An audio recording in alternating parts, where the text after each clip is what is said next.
Welcome to పైనుంచి సూర్యుడు బులెటిన్ల ముందుగా హెడ్లైన్స్.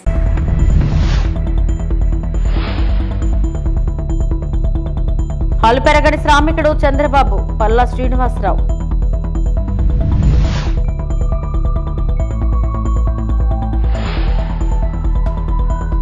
పరాకాష్ఠకు రెడ్ బుక్ పాలన విడుదల రజనీ.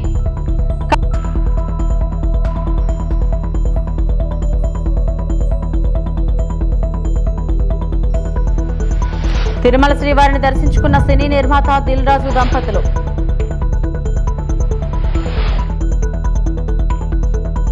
గుజరాత్లో ప్రధాని మోడీ భారత్ మాతా కీ జై నినాదాలతో మరియు భారతదేశం పట్ల ప్రేమను సూచించే త్రివర్ణ పతాకంతో దేశభక్తి ఉప్పొంగింది. ఈ స్ఫూర్తి దేశవ్యాప్తంగా ఉంది. 1947 విభజన మరియు పాకిస్తాన్ పరోక్ష యుద్ధం నుండి ఉద్భవించిన ఉగ్రవాదం మే 6న ఉగ్రవాద స్థావరాలపై దాడి చేస్తున్నట్లుగా భారతదేశం యొక్క దృఢమైన ప్రతిస్పందనతో ఎదుర్కొంది. ఉగ్రవాదులకు పాకిస్తాన్ రాష్ట్ర గౌరవులు వారి ఉద్దేశపూర్వక వ్యూహాన్ని వెల్లడిస్తాయి. వసుదైక కుటుంబంలో పాతుకుపోయిన భారతదేశం శాంతిని కోరుకుంటుంది. కానీ దాని ప్రజల హక్కులను కాపాడుకోవడానికి జమ్మూ మరియు కాశ్మీర్లో నిర్లక్ష్యం చేయబడిన ఆనకట్టల వంటి చారిత్రక అన్యాయాలను పరిష్కరిస్తూ బెదిరింపులను దృఢంగా ఎదుర్కొంటుంది. दोनों को मौत के घाट उतार दिया गया होता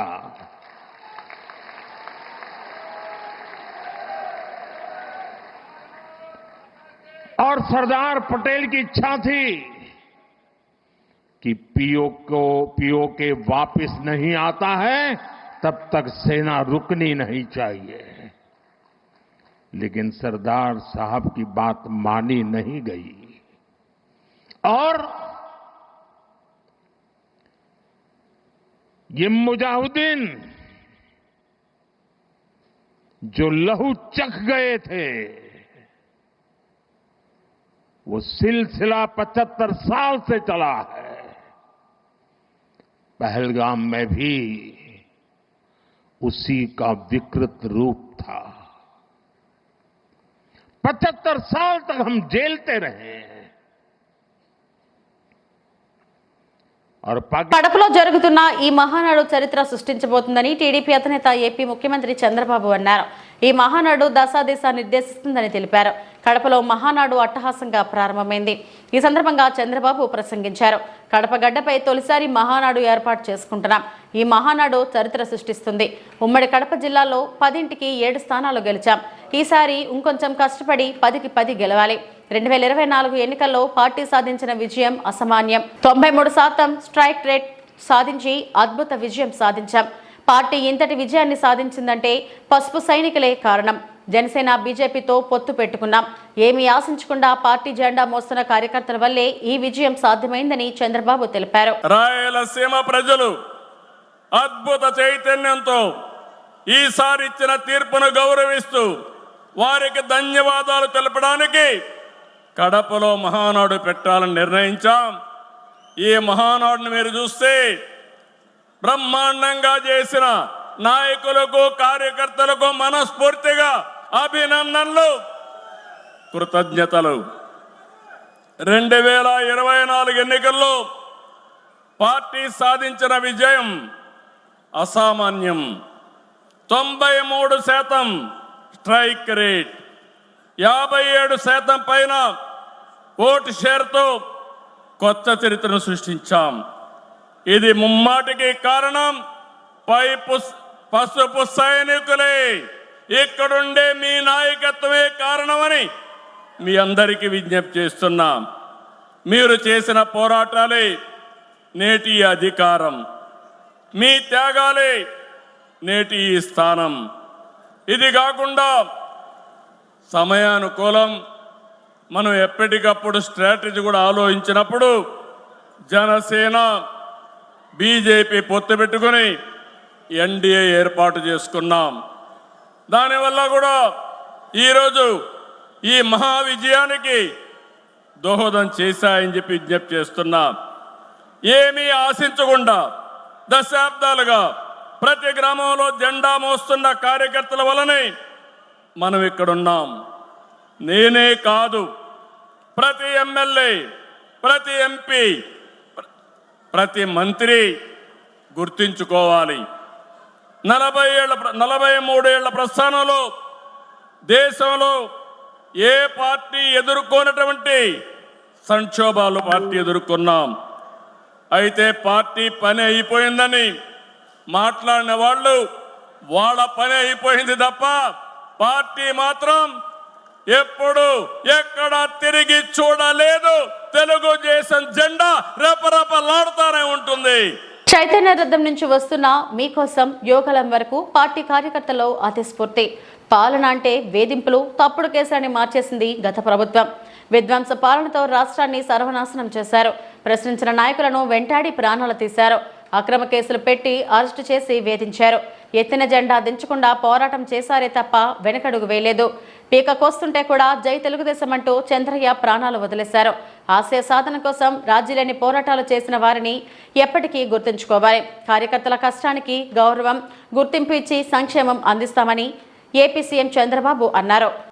నాటి ఎన్టీఆర్ చైతన్య రథం నేను చేసిన వస్తున్న మీకోసం పాదయాత్ర, ఎన్నికల ముందు లోకేష్ చేసిన యువగళం వరకు కార్యకర్తల్లో అదే పోరాట స్ఫూర్తి. పాలన అంటే హత్య రాజకీయాలు, కక్ష సాధింపులు, వేధింపులు, తప్పుడు కేసులని మార్చేశారు గత ప్రభుత్వం. విధ్వంస పాలనతో రాష్ట్రాన్ని సర్వనాశనం చేశారు. దీన్ని ప్రశ్నించిన తెలుగుదేశం కార్యకర్తల్ని, నాయకుల్ని ప్రాణాలు తీశారు, వేటాడారు, వెంటాడారు, అక్రమ కేసులు పెట్టి అరెస్టులు చేశారు. కానీ ఒక్క వ్యక్తి కూడా ఎత్తిన జెండా దించకుండా పోరాటం చేసిన మిమ్మల్ని మనస్ఫూర్తిగా అభినందిస్తున్నా. ప్రశ్నించే వారి గొంతు నొక్కడానికి గ్రామ స్థాయి నేతల గొంతులు కోశారు. మన పసుపు సింహం, మన చంద్రయ్య పీకగోస్తుంటే కూడా జై తెలుగుదేశం అని ప్రాణం వదిలిపెట్టాడు. అది మనందరికీ స్ఫూర్తి. ఆ స్ఫూర్తే ఈ పార్టీని నడిపిస్తుందని చెప్పి కూడా నేను మీకు తెలియజేస్తున్నా. ఇది ఒక్క ఉదాహరణ మాత్రమే. ఇలాంటి చాలా మంది కార్యకర్తలు ప్రాణ త్యాగాలు చేశారు. ఆశయ సాధన కోసం రాజీ లేని పోరాటాలు చేశారు. వారి స్ఫూర్తి తెలుగుదేశంలో శాశ్వతంగా ఉంటుందని చెప్పి కూడా నేను మీకు తెలియజేస్తున్నా. ఎత్తిన జెండా దించని కార్యకర్తల పోరాటాలు, త్యాగాల వల్లనే కూటమి ప్రభుత్వం అధికారంలోకి వచ్చింది. మీ త్యాగాలకు మహానాడు వేదికగా శిరస్సు వంచి మీకు పాదాభివందనం చేస్తున్నాను. ఇక్కడుండే కార్యకర్తలే కాకుండా రాష్ట్రం మొత్తం కూడా ఇదే పోరాటం చేశారు. మీ త్యాగాలు వృధా కానివ్వం.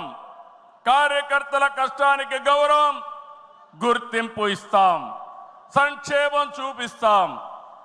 ఈ రాష్ట్రాన్ని దశ దిశ మార్చే కార్యక్రమాలకు శ్రీకారం చుడతాం. మహానాడు కడపలో అట్టహాసంగా ప్రారంభమైంది. పార్టీ జెండా ఆవిష్కరించి జ్యోతి ప్రజ్వలనతో ప్రతినిధుల సభను ప్రారంభించారు. ఈ సందర్భంగా పార్టీ ఏపీ అధ్యక్షుడు పల్లా శ్రీనివాసరావు ప్రసంగించారు. పార్టీ సిద్ధాంతాలకు అనుగుణంగా ఉంటే ఉన్నత స్థాయికి వెళ్లవచ్చని పేర్కొన్నారు. అల్పెరగని శ్రామికుడు చంద్రబాబు ఎన్ని ఒడిదుడుకులు వచ్చినా నిలబడి పోరాడారు. కార్యకర్తలకు ఎప్పుడూ పార్టీ అండగా ఉంటుంది. యోగలం ద్వారా పార్టీకి లోకేష్ కొత్త శక్తి ఇచ్చారు. చంద్రబాబు లోకేష్ ను చూసి క్రమశిక్షణ నేర్చుకోవాలని పల్లా పిలుపునిచ్చారు. సుమారు 40 సంవత్సరాలుగా అలుపెరగనటువంటి శ్రామికుడిగా తెలుగుదేశం పార్టీని తన భుజస్కంధాలపైన వేసుకొని క్రమం తప్పకుండా ప్రతి ఏడాది కూడా మహానాడు చేసుకుంటూ ముందుకు నడిపిస్తున్నటువంటి తెలుగుదేశం పార్టీ జాతీయ అధ్యక్షులు ముఖ్యమంత్రి గారి కోసం మనం మాట్లాడుకోవాల్సిన అవసరం ఉంది.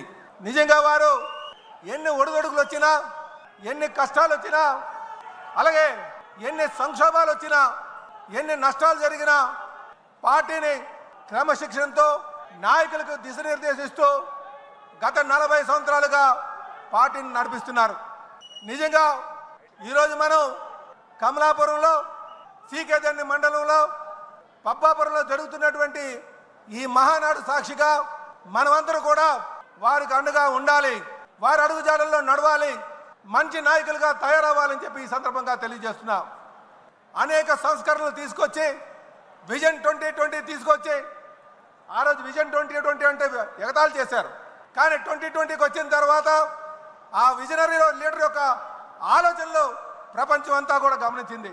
What CBN things today the nation things tomorrow అనే విధంగా వారి ఆలోచనలు ఉంటుందనడానికి విజన్ 2020 నిదర్శనం అని చెప్పి తెలియజేస్తున్నా. అలాగే ఈరోజు 2047 స్వర్ణాంధ్ర అనే విజన్ తీసుకున్నారు. దానికి మనమందరం కూడా ఆయన అడుగుజాడల్లో నడవాల్సిన అవసరం ఉందని చెప్పి ఈ సందర్భంగా తెలియదు. గుండ్లపాడు జంట హత్యలపై కూటమి ప్రభుత్వం దుష్ప్రచారం చేస్తుందని మాజీ మంత్రి విడుదల రజని మండిపడ్డారు. మంగళవారం ఆమె మీడియా సమావేశంలో మాట్లాడుతూ చంపిన వారు చనిపోయిన వారు ఇద్దరు టీడీపీ నేతలే. ఇదే విషయాన్ని జిల్లా ఎస్పీ కూడా చెప్పారు. జొలకంటి అనుచరులు హత్యలు చేస్తే పెన్నెల్లిపై కేసులు పెడతారా అంటూ విడుదల రజని నిలదీశారు. రాజకీయ కక్షతో అక్రమంగా పిన్నెల్లి బ్రదర్స్ పై కేసు నమోదు చేశారని ఆమె ధ్వజమెత్తారు. రాష్ట్రంలో ఏడాదిగా రెడ్ బుక్ పాలన ఏ విధంగా కొనసాగుతుందో రాష్ట్ర ప్రజలందరూ కూడా చూస్తున్నారు. రెడ్ బుక్ రాజ్యాంగం ఏ విధంగా ప్రతి జిల్లాలో అమలవుతుందో, ఏ విధంగా రెడ్ బుక్ వల్ల ఎస్పెషలీ వైఎస్ఆర్ కాంగ్రెస్ పార్టీకి చెందినటువంటి యాక్టివిస్టులు, ఫాలోవర్లు, నాయకులు, ఎక్స్ ఎమ్మెల్యేలు, ఎక్స్ మినిస్టర్సు, అక్కడి నుంచి సామాన్య కార్యకర్త వరకు కూడా ఏ విధంగా అక్రమ కేసులకు, అలాగే ఇల్లీగల్ అరెస్టులు, ఏ విధంగా జైళ్లలో పెట్టి ఇబ్బందులు పెడుతున్నారనేటువంటి విషయం రాష్ట్ర ప్రజలందరూ కూడా ఈ ఏడాదిగా చూస్తూనే ఉన్నారు. మరి అలాంటిదే రెడ్ బుక్ పాలనలో ఈరోజు పరాకాష్ట మన పల్నాడు జిల్లాలో మాచర్ల నియోజకవర్గంలో వెల్దుర్తి మండలం గుండ్లపాడు గ్రామానికి సంబంధించినటువంటి రెండు టీడీపీకి సంబంధించినటువంటి ఇరు వర్గాలు, అంటే రెండు వర్గాలు కూడా గుండ్లపాడు గ్రామంలో ఇద్దరు టీడీపీకి చెందినటువంటి వాళ్ళ యొక్క ఆధిపత్య పోరు వల్ల మరి ఎప్పటి నుంచో మరి వాళ్ళ మధ్య ఈ ఆధిపత్య పోరులో భాగంగా ఏం మనస్పర్ధలో ఏంటో మనము అది పక్కన పెడితే, అది చివరికి వాళ్ళ యొక్క ఆధిపత్య పోరు ఏ విధంగా కూడా ఒక డబుల్ మర్డర్కి దారితీస్తుందో జిల్లాలో ఉన్నటువంటి ప్రజలు, రాష్ట్రంలో ఉన్నటువంటి ప్రజలు చూస్తున్నారు. మరి ఈ మర్డర్కి సంబంధించి మనం చూసినట్టయితే ఏదైతే వెంకటరామయ్య అని ఉన్నారో వారు ఈ వెంకటేశ్వర వాళ్ళ పార్టీకి సంబంధించినటువంటి వెంకటేశ్వర్లు గారిని, అలాగే కోటేశ్వరరావు గారిని పెళ్లికి వెళ్ళి వస్తుండగా మరి దారిలో ఏ విధంగా చంపారు అనేటువంటి విషయం ఇక్కడ ఉన్నటువంటి ప్రజలందరికీ కూడా తెలుసు. ఆ ఇన్సిడెంట్ అయినటువంటి ఎంబటే మన జిల్లాకు సంబంధించినటువంటి ఎస్పీ గారు అక్కడికి వెళ్ళి, ఎక్కడైతే మర్డర్ జరిగిందో ఆ ప్లేస్కి వెళ్ళి అక్కడ ప్రిలిమినరీ ఎంక్వైరీ చేసి స్వయాన మన జిల్లా ఎస్పీ గారు ఏమని స్టేట్మెంట్ ఇచ్చారో ఇక్కడ ఉన్నటువంటి ప్రజలందరికీ కూడా తెలుసు. మళ్ళా కూడా నేను ఎస్పీ గారు చెప్పినటువంటి ఈ మాటని, వారి స్టేట్మెంట్ని నేను చదివి వినిపిస్తాను.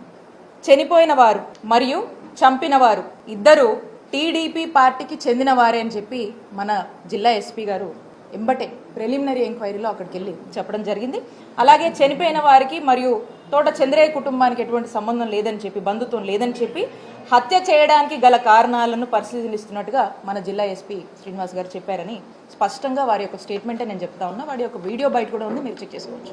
అనకాపల్లి జిల్లా మాడుగుల మండలంలో యోగా శిక్షణ కార్యక్రమాలు మంగళవారం ఘనంగా ప్రారంభమయ్యాయి. 11వ అంతర్జాతీయ యోగా దినోత్సవాల్లో భాగంగా స్థానిక ఎంపీడీఓ కె అప్పారావు ఆధ్వర్యంలో స్థానిక ఎంపీడీఓ కార్యాలయంలో గల సమావేశ మందిరంలో యోగా శిక్షకులుగా మాధేటి లీలా జనార్దన్ ఇస్తున్న ఈ శిక్షణ శిబిరంలో మండల పరిషత్ కార్యాలయం సిబ్బంది, సచివాలయ సిబ్బంది మరియు అంగన్వాడీ సిబ్బంది ఈ కార్యక్రమంలో పాల్గొన్నారు. ఈ సందర్భంగా యోగా శిక్షకుడు మాధేటి జనార్దన్ మాట్లాడుతూ యోగాతో ఆరోగ్యవంతమైన జీవితాన్ని పొందవచ్చునని, మానసిక రుగ్మత కలుగుచు ప్రశాంతమైన వాతావరణాన్ని పొందవచ్చునని ఆయన అన్నారు. యోగా దినోత్సవంలో భాగంగా మన ఆంధ్రప్రదేశ్ గౌరవనీయులు నారా చంద్రబాబు నాయుడు గారు యోగాంధ్ర కార్యక్రమాన్ని పరిచయం చేయడం జరిగింది. మరి దాంట్లో భాగంగానే బి మాడుగుల్లో ఎంపీడీఓ ఆఫీస్లో మన సచివాలయం స్టాఫ్, అట్లాగే మిగతా గవర్నమెంట్ స్టాఫ్ ఎవరైతే ఉన్నారో వాళ్ళంతా కూడా పార్టిసిపేట్ చేయడం జరిగింది. మరి వీళ్ళందరికీ కూడా ఆయుష్ డిపార్ట్మెంట్ నుంచి మాధేటి లీలా గారు, అట్లాగే జగదీష్ గారు కూడా మరి వీళ్ళందరికీ కూడా యోగాంధ్రలో భాగంగా చక్కగా యోగా ఆసనాలు ట్రైనింగ్ ఇస్తున్నారు. అట్లాగే మనకి యోగాలో చక్కని నిష్ణాతులైనటువంటి ప్రభాకర్ సార్ కూడా వచ్చున్నారు. అట్లాగే నా పేరు జగన్. మరి ఈ రకమైనటువంటి ఆసనాస్ అన్నీ కూడా మొదటగా మన గవర్నమెంట్ ఎంప్లాయీస్ అందరూ కూడా చక్కగా సాధన చేసి మళ్ళీ వీరు తిరిగి గ్రామాల్లో యోగా యొక్క ఉనికిని చాటాలని సదుద్దేశంతో మనకున్నటువంటి రోగాలని దరిచేరకుండా ఉండాలి అనే ఉద్దేశంతో మరి ఈ రకమైన నిర్ణయాలు తీసుకున్నారు. దానికి ధన్యవాదాలు. Thank you. తిరుమల శ్రీ వెంకటేశ్వర స్వామి వారిని పలువురు ప్రముఖులు దర్శించుకున్నారు. మంగళవారం ఉదయం వీఐపీ విరామ సమయంలో టీడీపీ ఎమ్మెల్యే చింతమనేని ప్రభాకర్, ప్రముఖ సినీ నిర్మాత దిల్ రాజు కుటుంబ సభ్యులు, కర్ణాటక బీసీ ఎస్టీ సంక్షేమ శాఖ మంత్రి శివరాజ్ తంగడగిలు వేరువేరుగా స్వామివారిని దర్శించుకుని మొక్కులు చెల్లించుకున్నారు. దర్శనానంతరం ఆలయ రంగనాయకుల మండపంలో వేద పండితులు వేదాశీర్వచనం అందించగా ఆలయ అధికారులు పట్టు వస్త్రంతో సత్కరించి తీర్థ ప్రసాదాలు అందజేశారు.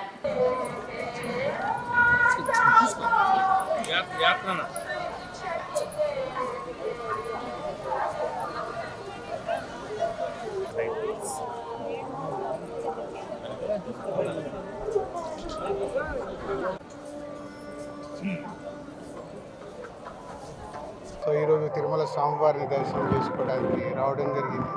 సో టీటీడీ వాళ్ళు చాలా బాగా దర్శనాలు బాగా అరేంజ్ చేశారు. సో బ్రేక్ దర్శనం అలాట్ చేసి బ్రేక్ దర్శనం చేయించారు. అలాగే ప్రసాదాలన్నీ కూడా సో చాలా రుచికరంగా చాలా బాగుంటున్నాయి. సో టీటీడీ వారికి, బోర్డు మెంబర్స్ కానీ, ఈఓ జేఈఓ గారికి అందరికీ ధన్యవాదాలు.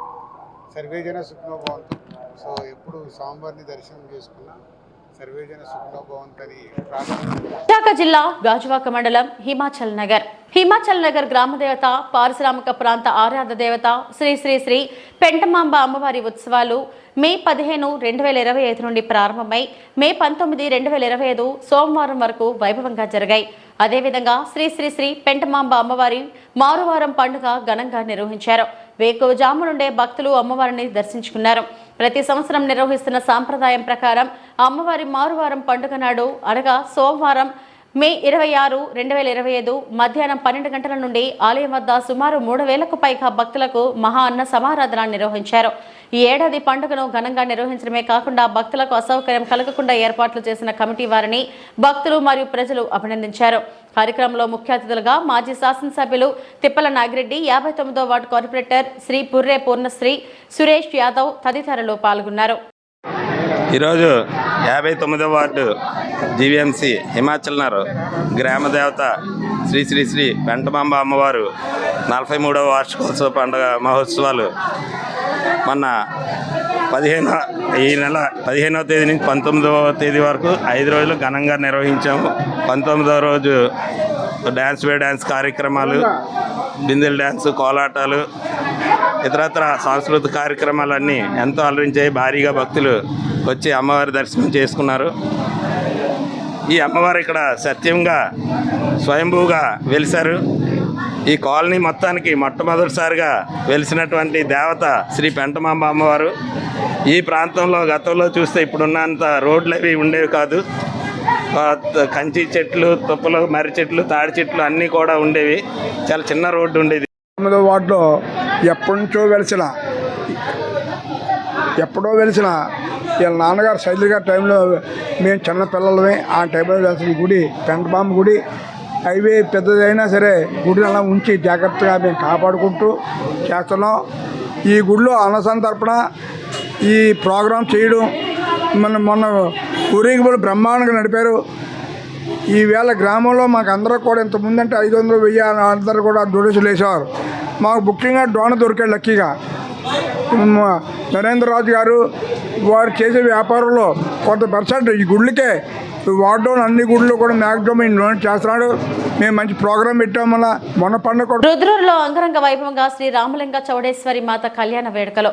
రుద్రూరు మండల కేంద్రంలోని శ్రీ రామలింగ చౌడేశ్వరి మాత ఆలయంలో మంగళవారం దేవాంగ కులస్తుల ఆరాధ్య దైవమైన శ్రీ చౌడేశ్వరి మాత కళ్యాణ వేడుకలను అంగరంగ వైభవంగా ఘనంగా నిర్వహించారు. ముందుగా అమ్మవారి ఊరేగింపు కార్యక్రమాన్ని చేపట్టారు. వైశాఖ మాసం సందర్భంగా గత నెల రోజుల నుండి ఆలయంలో అమ్మవారికి ప్రత్యేక పూజలు, భజనలు, కీర్తనలు, ప్రసాద వితరణ కార్యక్రమం చేపట్టారు. అనంతరం భక్తులకు అన్నదాన కార్యక్రమాన్ని నిర్వహించారు. ఈ కార్యక్రమంలో దేవాంగ సంఘం అధ్యక్షులు శ్యామ్ సుందర్, పహడి, నూత్పల్లి గణేష్, లోకం నాగరాజు, ఈర్వా శ్రీనివాస్ తదితరులు హాజరయ్యారు.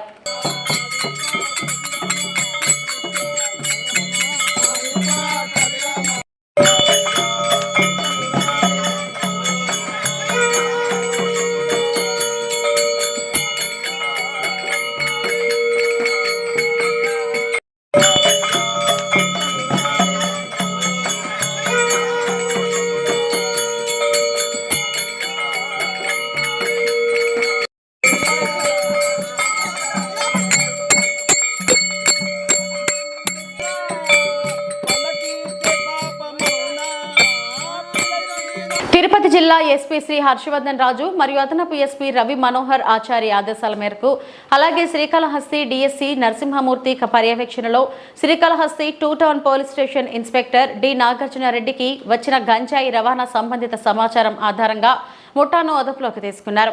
ఒరిస్సా రాష్ట్రం నుండి తమిళనాడు రాష్ట్రం అంబత్తూరు ప్రాంతానికి గంజాయి తరలిస్తున్న ముఠా సభ్యులు శ్రీకాళహస్తి ఎంజీఎం ఆసుపత్రి సర్కిల్ వద్ద చెన్నై వెళ్లే బస్ కోసం ఎదురు చూస్తుండగా వారిని పట్టుకున్నారు.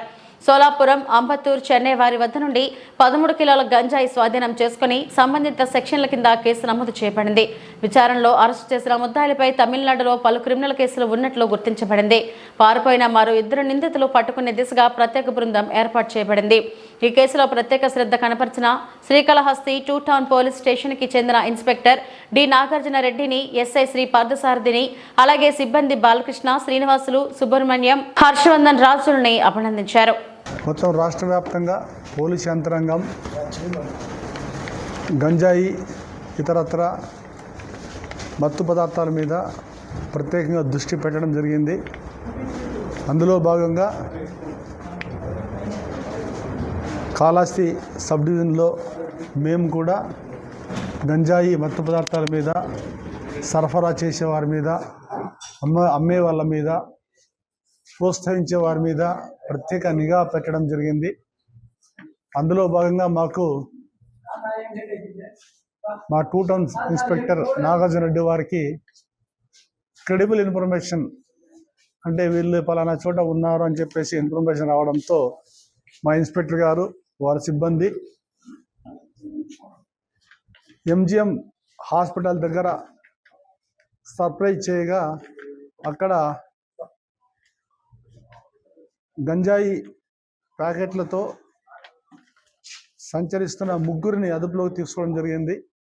వారి పేర్లు మురళి, శ్యామరాజ్, సంజయ్ కుమార్ అను వీరు తమిళనాడు రాష్ట్రం చెన్నై సమీపంలో అంబత్తూరుకు చెందిన వాళ్ళు. వీరి వద్ద నుండి దాదాపు 13 కిలోల గంజాయిని స్వాధీనం చేసుకోవడం జరిగింది. వీరిని విచారిస్తే ఇంకా సురేష్ అనే వ్యక్తి పేరు కూడా బయటపడింది. అంబత్తూరు తమిళనాడు చెందిన సురేష్ అనే అతను వీరిని సరఫరా చేయడానికి గాను పెట్టుకొని ఒరిస్సా రాష్ట్రం నుంచి తమిళనాడు రాష్ట్రానికి గంజాయిని తీసుకువెళ్తుండగా మాకు రాబడిన సమాచారం మీద మా ఇన్స్పెక్టర్ గారు వారి సిబ్బంది వారిని అదుపులోకి తీసుకొని వారి వద్ద నుంచి 13 కేజీల గంజాయిని స్వాధీనం చేసుకొని కేసు నమోదు చేయడం, ఇంట్రాగేట్ చేయడం జరిగింది. వారు ఎన్డీపీఎస్ యాక్ట్ కింద నేరం చేశారు కాబట్టి వారిని అరెస్టు చేయడం, వారిని ఈరోజు రిమాండ్కు పంపడం జరుగుతున్నది. ఈ రోజుతోనే కాకుండా రాబోయే రోజుల్లో కూడా ఈ గంజాయి పైన, మత్తు పదార్థాల పైన ప్రత్యేక నిఘా పెట్టడం జరుగుతుంది. ఎక్కడ కూడా దీని ఆనవాళ్ళు లేకుండా చేయడానికి మా వంతుగా మేము ప్రయత్నం చేస్తున్నాము. విలువనా అంటే విలువ చూపిస్తే కన్నా చాలా మంది ఆకర్షణ అవుతారు. గంజాయి తెలుసు, గతంలో మేము 25 మంది మీద కేసు పెట్టి దాదాపు 3 నెలల పాటు వారిని రిమాండ్కి పంపడం జరిగింది. ముఖ్యంగా యూత్ అందరినీ కూడా, చుట్టుపక్కల ఉన్న వాళ్ళందరినీ కూడా ఆల్మోస్ట్ అదుపులో తీసుకోవడం, వారి మీద కేసులు నమోదు చేయడం జరిగింది. ఇవి ఇప్పటివరకు నా బులెటిన్ అప్డేట్స్. నమస్తే.